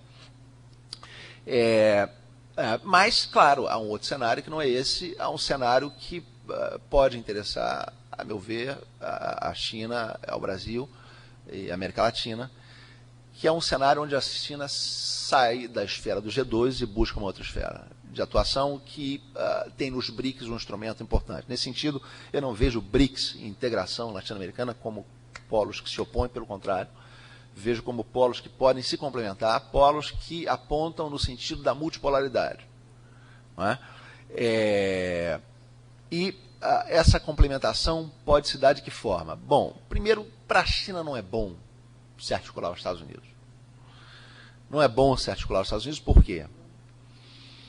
Porque se articular com os Estados Unidos, cada vez mais endividado, cada vez mais suscetíveis a déficits comerciais, e se articular com a necessidade de sustentar o dólar como moeda internacional, significa colocar em risco o crescimento econômico chinês, colocar em risco, ao colocar em risco o crescimento econômico chinês, evidentemente colocar em risco a estabilidade política do Partido Comunista Chinês, o que é a última coisa que o Partido Comunista Chinês quer. Não é? Vejam que nesse movimento, onde a China se aproximou do G2, internamente isso teve uma cara, que foi o quê? O aumento brutal do coeficiente de Gini na China. O coeficiente de Gini aumenta drasticamente na China, exatamente da década de 90 a 2007, ele aumenta de 0,36, 37, para chegar ao que os Estados Unidos têm, 0,48. Ora, isso só é possível que a população chinesa aceite uma situação dessa com taxas de crescimento altíssimas, né, que têm que ser mantidas.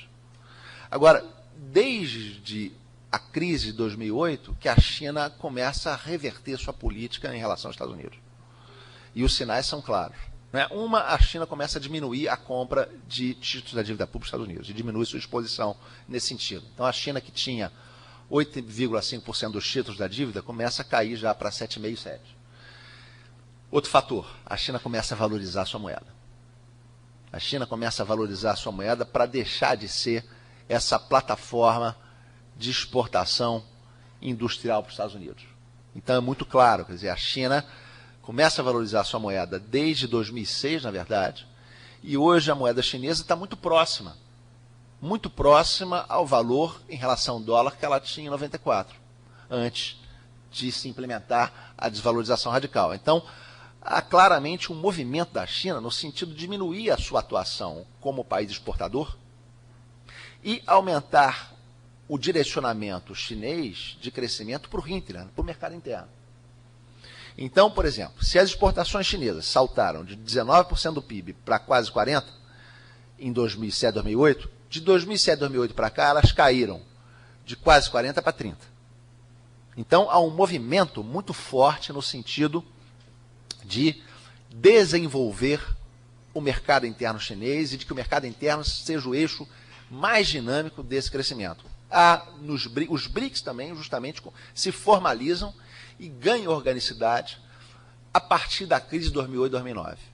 E aí a questão de uma alternativa monetária ao dólar, a questão de um comércio em moeda, de um comércio bilateral em moedas que não fossem o dólar, a questão de um banco do BRICS, a questão de um fundo monetária dos BRICS que seja capaz de estabilizar balanço de pagamentos, etc. Tudo isso começa a ganhar um grau de celeridade altíssimo, com propostas redistributivas nesse Fundo Monetário Internacional.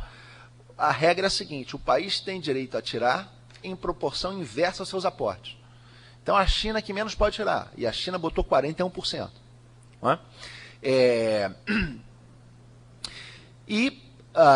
A meu ver, pode haver um espaço de cooperação estratégica entre América Latina e China muito grande, no sentido de criar um sistema de inovação compartilhado entre esses países. Mas para que esse sistema de inovação compartilhado se estabeleça, é necessário que a América Latina demonstre ser uma região com capacidade de inovação.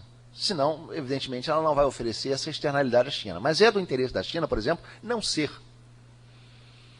esse centro industrial do mundo, porque isso lhe traz vários problemas. Traz problemas de poluição seríssimos. Né? Depois, há outro encaminhamento. A China pode caminhar para uma economia de serviços altamente intensiva em ciência e tecnologia. Né? Essa economia industrial cada vez mais poderosa coloca para a China uma necessidade também de importação de matérias-primas e insumos que, se crescerem demais, também arriscam a segurança estratégica da China. É um país com 20% da humanidade que começa a depender para o seu funcionamento de recursos que vêm do exterior. Isso, do ponto de vista estratégico, não é bom. Não é bom. Não é? A China é um país, por exemplo, que sempre foi zelosa da sua seguridade alimentar. Não é? Sempre a China provinha aí quase que 100% dos seus insumos alimentares, e isso tem caído. Não é? Então, não é interessante para a China esse movimento. Pode haver um movimento, sim, no sentido de que a América Latina venha exatamente a cumprir uma parte industrial que hoje está na China, num relacionamento com a China. Quer dizer, a América Latina retomar o seu projeto industrial truncado, o projeto industrial que nunca se completou aqui internamente em função da dependência. Não é? O Fernando Fanzilber mostrava, na década de 80, através de um livro, A Industrialização Truncada da América Latina, que o setor de bens de capital nunca se internalizou na América Latina totalmente, enquanto na Europa esse setor chegava a 40% a 50% do PIB industrial, na América Latina chegava no máximo a 20%. Não é? E esse projeto foi desmontado, não é? Pela financiarização. Então, há um espaço para a América Latina também, não é? Se desenvolver o seu processo de integração regional e se desenvolver a sua dimensão hinterland, potencializando o mercado interno como o seu grande fator de expansão, e é exatamente através desse mercado interno que nós podemos cumprir as exigências da revolução científica e técnica, de quê? De valorizar a força de trabalho. É preciso romper com a nossa superexploração, é preciso romper com essa distribuição de renda tão regressiva. Não é?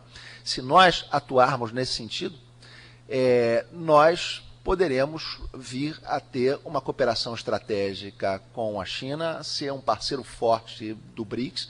Para o Brasil, não é interessante ir para o BRICS sem ter um apoio vigoroso da América Latina. O Brasil é muito mais fraco no sentido de impulsionar uma direção mais multipolar e redistributiva para os BRICS e seus órgãos de financiamento. Então,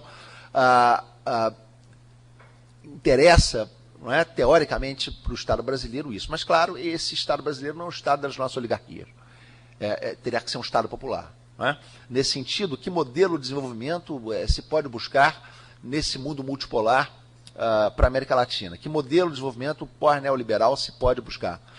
É um modelo de desenvolvimento com forte participação do Estado, não tem dúvida. Não é? Se nós vemos, por exemplo, os investimentos em infraestrutura na América Latina. Os investimentos em infraestrutura na América Latina foram todos pautados em empresas estatais.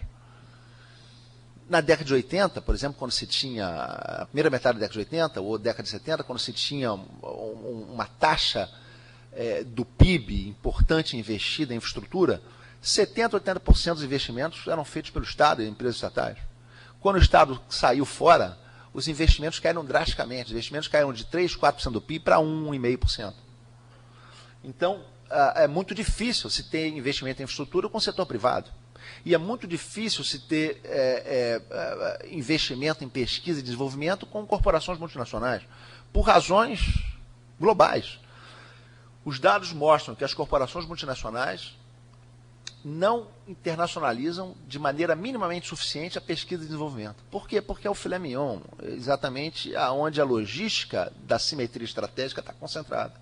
Então, apenas 15% da pesquisa e desenvolvimento das corporações multinacionais é feita fora das suas matrizes. O resto é feita totalmente dentro das suas matrizes. E mais, prioriza-se o quê? Países com sinergia tecnológica, não os países periféricos. Portanto, o modelo pós-neoliberal que nós temos que implementar certamente é um modelo com forte participação do Estado, forte dimensão popular, um modelo que, a meu ver, deve recolocar no horizonte norte-americano o tema do socialismo, mas, claro, um socialismo que tem que ser um socialismo diferente do que foi o socialismo do século XX. Não é? Um socialismo que coloque na democracia substantiva sua principal forma de referência. Não é? Porque, muito mais do que se é Estado ou se é privado, né, o que garante efetivamente, né, uma gestão socialista é a socialização dos espaços de gestão. E aí a democracia joga um papel-chave. Não é? Marx imaginava, por exemplo, que o socialismo era uma forma de transição e não um modo de produção, uma forma de transição onde conviveriam elementos de comunismo com elementos de capitalismo sob a hegemonia dos elementos de comunismo. Então, não é suficiente ter propriedade estatal se essa propriedade for dirigida por uma burocracia que não socializa, que restringe, que corrompe. Não é? O que nós temos que ter, evidentemente, é um socialismo que seja capaz de se reinventar, criar uma sociedade inclusiva, onde o Estado tem uma forte presença, mas que seja capaz também de articular um setor privado, submetido, não é, a essa direção estatal, e submetido a forte controle popular e forte participação popular. Não é? Tudo isso, evidentemente, nos coloca fora do campo da teoria neoliberal e liberal. Não é? O liberalismo sempre viu a democracia como um procedimento institucional de cavalheiros, né? Um procedimento institucional muito bem comportado, né? De indivíduos, onde cada um vai lá, deposita na urna o seu voto secreto. Jamais viu na democracia um processo de mobilização popular permanente. Né? É esse sujeito histórico que nós temos que desenvolver, a organização popular, os movimentos sociais, a população. Daí um dos grandes inimigos do liberalismo é o chamado populismo. Porque se você vai a raiz da palavra populismo, o que ela quer dizer? Popu vem de povo, né? Ismo é um sufixo de ação, de movimento, de ênfase. Né? Então, o populismo é o povo em ação, e isso é radicalmente antiliberal, porque, né, eles querem processos democráticos que consagrem indivíduos, cavalheiros, e não classes sociais majoritárias. Bom, é isso, gente. Acho que já falei bastante. Fico por aqui.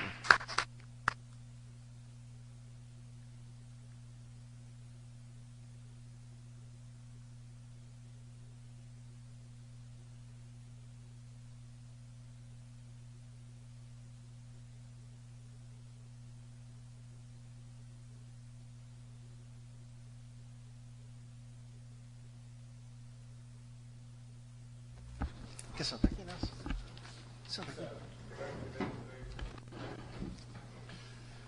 Não, sinceramente, eu acho que é muito difícil a gente, num espaço de tempo tão curto, fazer um debate a partir de uma fala tão complexa e tão consistente ao mesmo tempo, né? Com articulações de vários temas e, enfim, uma análise bastante compreensiva, enfim, da natureza, né, das questões contemporâneas, ao mesmo tempo associando isso a uma interpretação sobre a nossa formação histórica enquanto país capitalista periférico, né? Enfim, acho que é muito difícil a gente fazer um debate em cima de uma exposição tão enfim, compreensiva, complexa e tal, nos curto espaço de tempo, né? A gente pode correr o risco de fazer um debate meio banalizado, né? Então, de qualquer maneira, eu gostaria de fazer, enfim, um pequeno comentário tentando puxar essa discussão que nos foi apresentada para temas que estão na nossa ordem do dia em termos de interrogações, né? Interrogações exatamente sobre essa hipótese de uma transição que a gente estaria vivendo nas cidades, uma transição da ordem urbana, né? Na ótica mesmo da economia política, né? Eu acho que o final da fala do Carlos Eduardo, né, quer dizer, nos coloca um mapa móvel no plano mundial, né, da geopolítica, né, que é um mapa móvel exatamente porque há várias inflexões de tempo, né, de flechas de tempo, para usar a linguagem dessa abordagem, né, quer dizer, possíveis, apontando para cenários diferentes, né. E esse mapa móvel, ele é, na verdade, a expressão de uma luta de classe no plano internacional, no plano global, né. Bom, China, BRICS, retomada do poder imperial americano, né? Nós estamos falando aí de, na verdade, uma luta de classes que tem cenários mais ou menos estabilizados, formalizados, como a Organização Mundial do Comércio, mas também cenários que não são muito visíveis, mas que expressam, na verdade, em vários eventos, essa luta de classe. Uma luta de classe também colocada no plano da América Latina, né? Na medida que, acho que de maneira muito apropriada, o Carlos nos lembrou na teoria do subimperialismo do Marini, né, que é um dos elementos que hoje marca o debate latino-americano. Quer dizer, para onde for o Brasil, a América Latina vai tender a ir, né, e o Brasil, enfim, com essa política ambígua externa, né, que joga um papel que não é muito claro, né, de adesão a uma ideia de um bloco regional, e, ao mesmo tempo, de uma busca de uma posição privilegiada nessas flechas do tempo a nível internacional. Tá? Acho que a menção aqui, a coisa do BNDES, é realmente ilustrativo disso, né? Quer dizer, em vez de fazer aderir à ideia de um banco regional, não, o BNDES será o banco regional. Claro que isso expressa, sem dúvida nenhuma, uma pretensão subimperialista na composição de um bloco onde o Brasil seja soberano, né? Então, quer dizer, o final da exposição do Carlos Eduardo nos coloca um cenário onde há várias possibilidades, e essas possibilidades são marcadas por lutas de classe que buscam influenciar numa direção ou outra direção, né? Eu acho que essa questão me parece importante, porque, à luz exatamente da teoria da dependência, né, nós temos que pensar como, no cenário interno, essa luta de classes se coloca, né? Há uma relação dialética, né, entre o que se passa internamente aqui e o que se passa internamente a nível internacional. Essa ideia está na raiz da própria teoria da dependência, quando há essa virada da teoria da dependência da visão puramente do imperialismo ou da visão centro-periferia cepalina, né? Nesse sentido, o Fernando Henrique Cardoso trouxe uma contribuição, e o Faleto trouxe uma contribuição importante, weberiana, como o Carlos Eduardo classifica no livro dele, né? Mas trouxe à luz uma dimensão importante para ser pensada. Nós não somos nem nunca a expressão absoluta da luta de classes a nível global, né, dos imperialismos e das superpotências, mas também a nossa cena interna é muito marcada por essa luta, né? Então, eu acho que esse é um ponto importante para a gente, né? Quer dizer, se há um cenário desse, de flechas de tempo possível, há também um cenário interno a ser pensado de flechas de tempo possíveis, né? Por outro lado, quer dizer, a exposição do Carlos Eduardo nos mostra, quer dizer, dentro dessa também a ideia dos ciclos, né? Quer dizer, o que tem de permanente, o que tem de mudança no nosso capitalismo associado como expressão interna desses combates que tem essas duas escalas, né? Quer dizer, nós continuamos como um capitalismo associado, né? Nós dependemos muito do que se passa nesse cenário internacional e das nossas estratégias de inserção nesse cenário internacional. É um capitalismo, portanto, que tem, digamos, uma margem de manobra para decidir a flecha de tempo, né, muito menor do que se fosse um capitalismo cêntrico, né? Então nós estamos num cenário também interno de um mapa móvel de possibilidades, né? Embora eu acho que o Carlos Eduardo tem totalmente razão no sentido de sublinhar, digamos, o caráter liberal que comanda, né, esse capitalismo e, sobretudo, de marcar o que tem de novo nesse capitalismo, nesse sentido, é uma regressão em relação aos anos 60, aos anos 50, né, que essa burguesia abre mão de um projeto nacional de industrialização e se orienta para o interesse de se colocar nesses novos mecanismos de financiarização, né? E eu acrescentaria de reprimarização, e há uma associação dessas duas coisas, né? Quer dizer, então, o nosso capitalismo é associado, mas continua o mesmo, mas, ao mesmo tempo, a nossa burguesia tem muito menos compromisso hoje do que antes, né, com a ideia de um desenvolvimento industrial autônomo, né? Está muito mais orientado para aproveitar as oportunidades da financiarização a qual nós fomos submetidos, né, por fatores externos, por adesão interna a esses fatores externos, né? E, nesse sentido, o nosso Fernando Henrique Cardoso, o seu governo, teve um papel importante de adesão, né? Poderia ter tido outras alternativas, mas foi uma adesão, né? Então, há uma mudança, digamos, há uma permanência e uma mudança, né? Quer dizer, então, é um mapa móvel, mas um mapa móvel onde a gente conta menos com um ímpeto nacionalista, industrialista dessa burguesia, né? Como nós já contamos no passado, né? Mas, de qualquer maneira, eu acho que há um mapa móvel a nível nacional, né, que joga, por um lado, pela ideia de aprofundar a vertente liberal, né, e o outro que tenta fazer uma espécie de um keynesianismo eleitoral, né, onde emprego, renda e voto são fundamentais para esse keynesianismo, né, um keynesianismo de curta visão, né, que mostra esse caráter híbrido que nós estamos vivendo, né?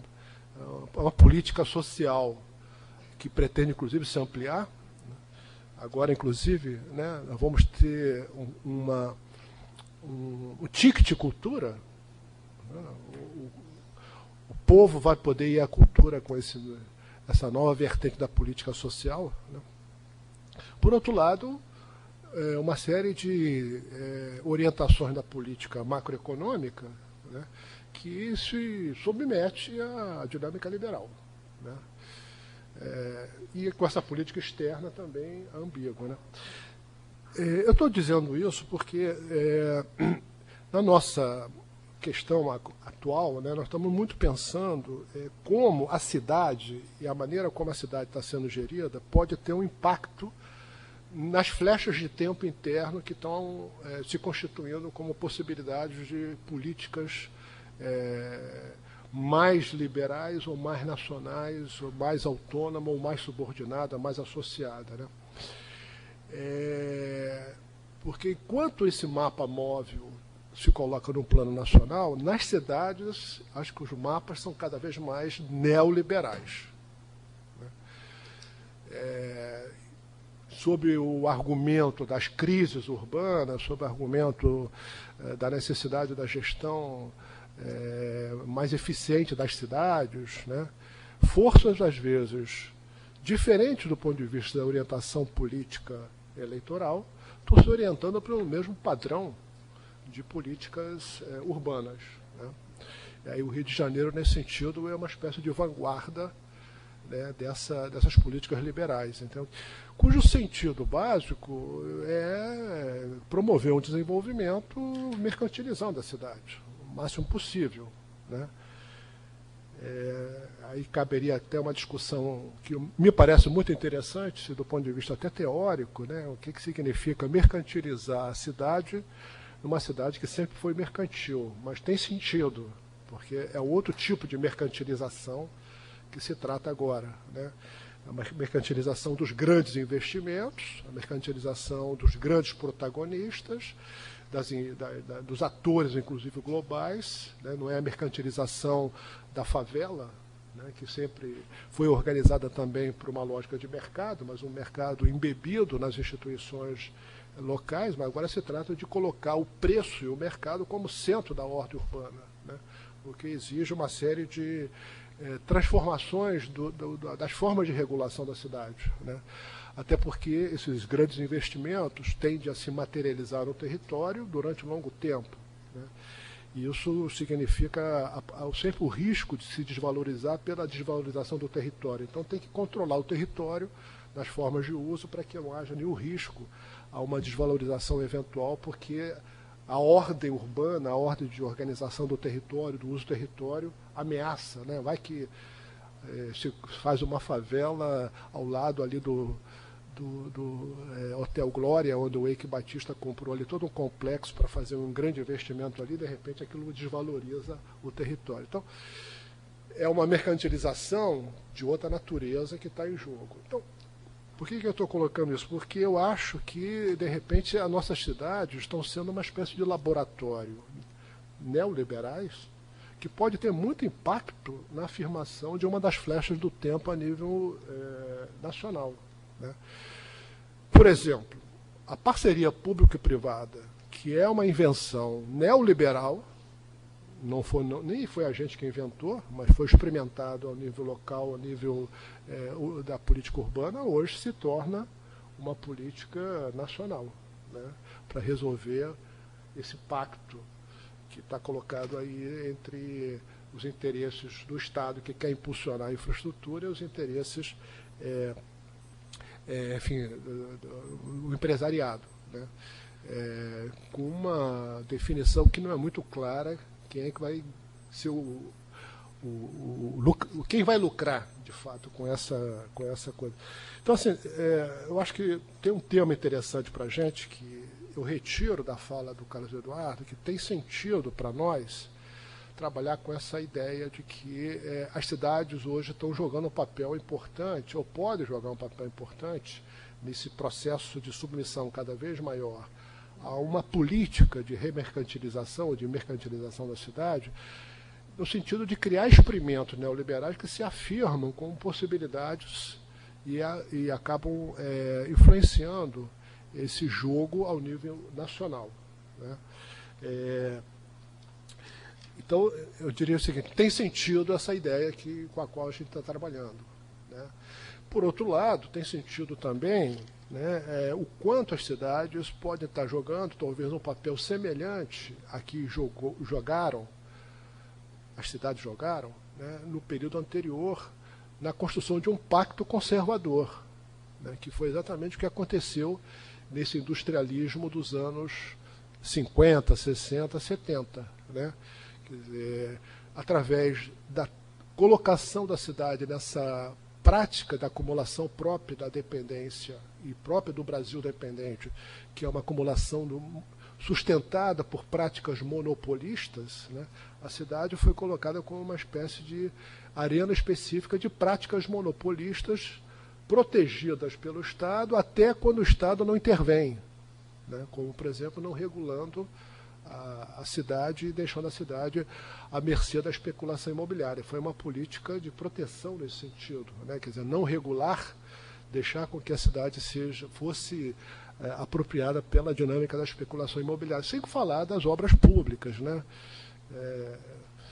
Dizer que a Ponte Rio-Niterói era uma grande obra para aumentar a eficiência do sistema rodoviário nacional, que ligaria a BR-101 lá do norte, acho que de Teresina, né, até Porto Alegre, né, economizando acho que 40 quilômetros em relação à alternativa que seria fazer, na verdade, o contorno pela Bahia, né. uma prática monopolista. Então, o Estado cria um mercado cativo das grandes empreiteiras de obras públicas, isso como atendendo aos interesses desse setor, e ao mesmo tempo construindo o bloco, a legitimidade do bloco de poder. Então, pergunta que também se colocaria para a gente, além dessa, de quanto a cidade pode estar sendo uma espécie de experimento neoliberal com impactos ao nível nacional na influência da flecha do tempo possível, né? Também quanto a cidade está sendo transformada ou não, ou acomodando essa lógica desse capitalismo urbano que reproduziu na cidade a mesma lógica do capitalismo associado ao mais nacional. É um capitalismo fundado em privilégios, fundado em proteções, fundado em monopólios, fundado, portanto, em sobrelucros, né? Então, acho que tem um tema que eu acho que a fala do Carlos Eduardo, da substância, aqui a gente assuma essas duas ideias como uma ideia possível de ser explorada em termos de uma reflexão da compreensão daquilo que nós estamos chamando mudanças ou transições da ordem urbana brasileira como uma interrogação.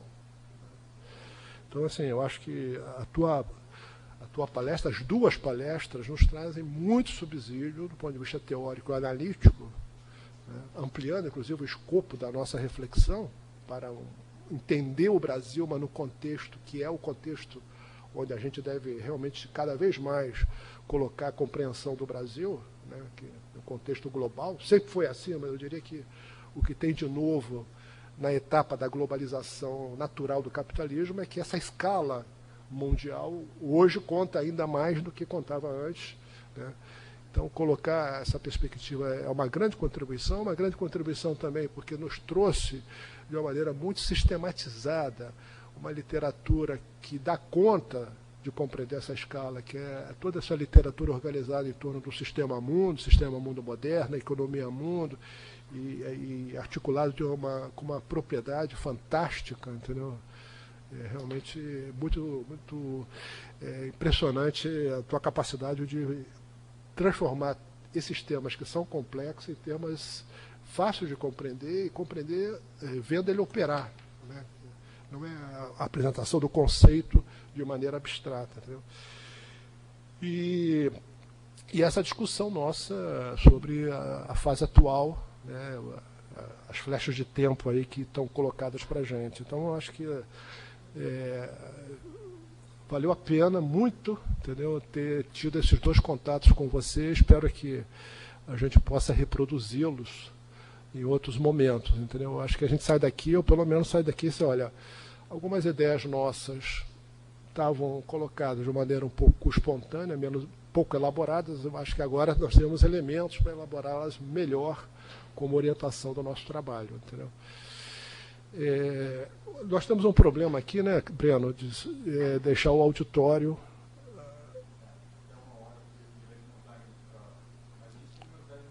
10 minutos. Tá.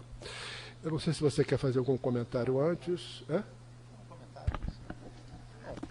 um prazer estar aqui, enfim, ter esse intercâmbio com vocês. Gente, compre o livro aqui, que vale a pena ler, entendeu? Prazer estar aqui, ter esse intercâmbio com vocês. Enfim, a gente, não é, vai se conhecendo na universidade uns aos outros, não é? Nós temos lá no Departamento de Ciência Política um laboratório, que é o LEC, que é o Laboratório de Estudos sobre Hegemonia e Contra-Hegemonia, e estamos aí tentando fazer esse trabalho de entender os grandes problemas do mundo contemporâneo desde essa perspectiva, não é, contra-hegemônica, né? Olhar a hegemonia a partir de uma perspectiva contra-hegemônica. E estamos fazendo aí alguns eventos, a gente pode pensar no futuro, né, em eventos compartilhados entre o Laboratório das Metrópoles e, enfim, o nosso laboratório, não é? Aproveito também a oportunidade para convidar vocês para 2 eventos que nós vamos ter lá no IFIX, né, onde está sediado o nosso laboratório. Amanhã e depois da manhã nós vamos ter um evento que está sendo organizado com a Boitempo, né, entre nós e a Boitempo, que chama-se Marx e a Criação Destruidora. Então, vamos ter 2 mesas, uma enfatizando a dimensão da economia política no Marx e outra da teoria política. Então, amanhã estará lá a Virgínia Fontes, que é a historiadora da UF, o professor Marcelo Carcanholo, que é um economista da UF, o professor Marco Aurélio Santana, que é o diretor do IFIX, dirigindo a mesa, e eu também vou estar nessa atividade. E no dia 19, né, nós estamos no dia 17, né, amanhã é 18, essa atividade é 2 horas, está marcada para 2 horas. Então, na quinta-feira, às 2 horas, vamos ter a teoria política como criação destruidora, esse é o título. Acho que a de amanhã é economia política como criação destruidora. Na quinta-feira, então, vamos ter o professor Mauriase, o professor Luiz Eduardo Mota e um outro professor, que eu estou esquecendo agora o nome, mas eu vou estar na mediação só da mesa. E também vamos ter no dia 24 de abril o relançamento do livro da professora Vânia Bambirra, O Capitalismo Dependente Latino-Americano, dentro de uma coleção que está sendo organizada pela editora Insular, chamada Pátria Grande. E há a previsão de lançamento de 80 clássicos do pensamento latino-americano. O próximo saiu o primeiro, foi o do Rui Mauro Marini, O Subdesenvolvimento e Revolução, que é um livro também clássico dele, o primeiro, o livro do Rui Mauro, que foi publicado aí para o início dos anos 70. E o segundo, esse Capitalismo Dependente Latino-Americano, da Vânia, e o terceiro, a ideologia, a mais-valia, alguma coisa assim, do Ludovico Silva, que é um pensador marxista venezuelano, bastante importante, que morreu precocemente na década de 80. Enfim, são algumas atividades que eu queria compartilhar. Enfim, fico muito satisfeito aqui com essa troca e, enfim, também estou à disposição por e-mail, etc. Não é? Que é o cadu, com c.m, de mar, cadu.m@uol.com.br. Então, a gente aqui está começando, talvez, um conjunto de parcerias, né, entre o LEC e o Observatório das Metrópoles. Termina. Bom, queria agradecer, então, novamente ao Carlos Eduardo, agradecer a todos, agradecer aqui a equipe da Web TV UFRJ, o Ricardo, o José Carlos e o Vinícius, que fizeram de tudo para tornar possível essa transmissão aqui, em condições que não são muito favoráveis, né? Mas eles conseguiram dar um jeito. Espero que tenha sido proveitoso. Eu acho que, bom, se nós conseguimos mobilizar a rede, certamente foi proveitoso para a rede essa apresentação, essa conferência aqui do Carlos Eduardo. Tá? Então, vamos dar encerrada aqui essa atividade. Bom, até a próxima.